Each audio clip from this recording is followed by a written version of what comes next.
जय माता दी दोस्तों, स्वागत है आपका हमारे YouTube चैनल पर। आज मैं आपको वैशाख मास के महात्म्य का पहला अध्याय सुनाने जा रही हूँ। तो आइए करते हैं अध्याय को प्रारंभ। भगवान नारायण, नरश्रेष्ठ नर, देवी सरस्वती तथा महर्षि वेदव्यास को नमस्कार करके भगवान की विजय कथा से परिपूर्ण इतिहास, पुराण आदि का पाठ करना चाहिए। सूत जी कहते हैं, राजा अम्बरीश ने परम श्रेष्ठी ब्रह्मा के पुत्र देवर्षि नारद से पुण्य में वैशाख मास का महात्म्य इस प्रकार पूछा। ब्राह्मण, मैंने आपसे सभी महीनों का महात्म्य सुना। उस समय आपने यह कहा था कि सब महीनों में वैशाख मास श्रेष्ठ है। इसलिए यह बताने की कृपा करें कि वैशाख मास क्यों भगवान विष्णु को प्रिय है और उस समय कौन कौन से धर्म भगवान विष्णु के लिए प्रीतिकारक हैं। नारद जी ने कहा, वैशाख मास को ब्रह्मा जी ने सब मासों में उत्तम सिद्ध किया है। वह माता की भांति सब जीवों को सदा अभिष्ट वस्तु प्रदान करने वाला है। धर्म, यज्ञ, क्रिया और तपस्या का सार है। संपूर्ण देवताओं द्वारा पूजित है। जैसे विद्याओं में वेद विद्या, मंत्रों में प्रणव, वृक्षों में कल्प वृक्ष, धेनुओं में कामधेनु, देवताओं में विष्णु, वर्णों में ब्राह्मण, प्रिय वस्तुओं में प्राण, नदियों में गंगा जी, तेजों में सूर्य, अस्त्र शस्त्रों में चक्र, धातुओं में स्वर्ण, वैष्णवों में शिव तथा रत्नों में कौस्तुभ मणि है। उसी प्रकार धमक साधन भूत महीनों में वैशाख मास सबसे उत्तम है। संसार में इसके समान भगवान विष्णु को प्रसन्न करने वाला दूसरा कोई मास नहीं है। जो वैशाख मास में सूर्योदय से पहले स्नान करता है, उससे भगवान विष्णु निरंतर प्रीति करते हैं। पाप तभी तक गरजते हैं जब तक जीव वैशाख मास में प्रातःकाल जल में स्नान नहीं करता।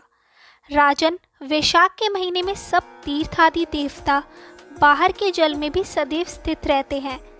भगवान विष्णु की आज्ञा से मनुष्यों को कल्याण करने के लिए वे सूर्योदय से लेकर 6 दंड के भीतर तक वहाँ मौजूद रहते हैं।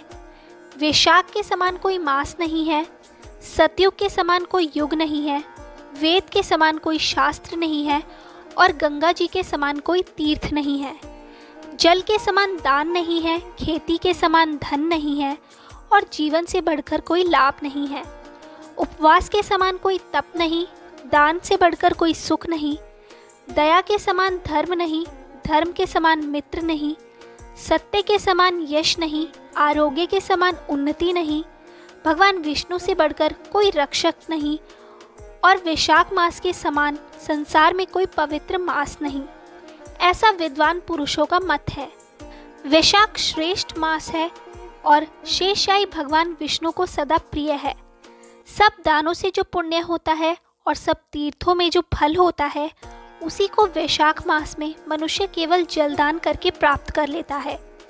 जो जलदान में असमर्थ है, ऐसे ऐश्वर्य की अभिलाषा रखने वाले पुरुष को उचित है कि वह दूसरे को प्रबोध करे, दूसरे को जलदान का महत्व समझाए। यह सब दानों से बढ़कर हितकारी है। जो मनुष्य वैशाख में सड़क पर यात्रियों के लिए प्याऊ लगाता है, वह विष्णु लोक में प्रतिष्ठित होता है। नृपश्रेष्ठ प्रपादान यानी कि पौंसला या प्याऊ देवताओं, पितरों तथा ऋषियों को अत्यंत प्रीति देने वाला है। जिसने प्याऊ लगाकर रास्ते के थके मांदे मनुष्यों को संतुष्ट किया है, उसने ब्रह्मा, विष्णु और शिव आदि देवताओं को संतुष्ट कर लिया है। राजन, वैशाख मास में जल की इच्छा रखने वाले को जल, छाया चाहने वालों को छाता और पंखे की इच्छा रखने वाले को पंखा देना चाहिए। राजेंद्र, जो प्यास से पीड़ित महात्मा पुरुष के लिए शीतल जल प्रदान करता है, वह उतने ही मात्र से 10,000 राजस्व यज्ञों का फल पाता है। धूप और परिश्रम से पीड़ित ब्राह्मण को जो पंखा डुलाकर हवा करता है, वह उतने ही मात्र से निष्पाप होकर भगवान का पार्षद हो जाता है। जो मार्ग से थके हुए श्रेष्ठ द्विज को वस्त्र से भी हवा करता है, वह उतने से ही मुक्त हो भगवान विष्णु का सायुज्य प्राप्त कर लेता है। जो शुद्ध चित्त से ताड़ का पंखा देता है, वह सब पापों का नाश करके ब्रह्मलोक को जाता है। जो विष्णु प्रिय वैशाख मास में पादुका दान करता है, वह यमदूतों का तिरस्कार करके विष्णु लोक में जाता है। जो मार्ग में अनाथों के ठहरने के लिए विश्रामशाला बनवाता है, उसके पुण्य फल का वर्णन किया नहीं जा सकता। मध्या में आए हुए ब्राह्मण अतिथि को यदि कोई भोजन दे तो उसके फल का अंत नहीं है। राजन, अन्नदान मनुष्यों को तत्काल तृप्त करने वाला है, इसलिए संसार में अन्न के समान कोई दान नहीं है। जो मनुष्य मार्ग के थके हुए ब्राह्मण के लिए आश्रय देता है, उसके पुण्य फल का वर्णन नहीं किया जा सकता। भूपाल में अन्नदाता है, वह माता पिता आदि का भी विस्मरण करा देता है। इसलिए तीनों लोकों के निवासी अन्नदाता की ही प्रशंसा करते हैं।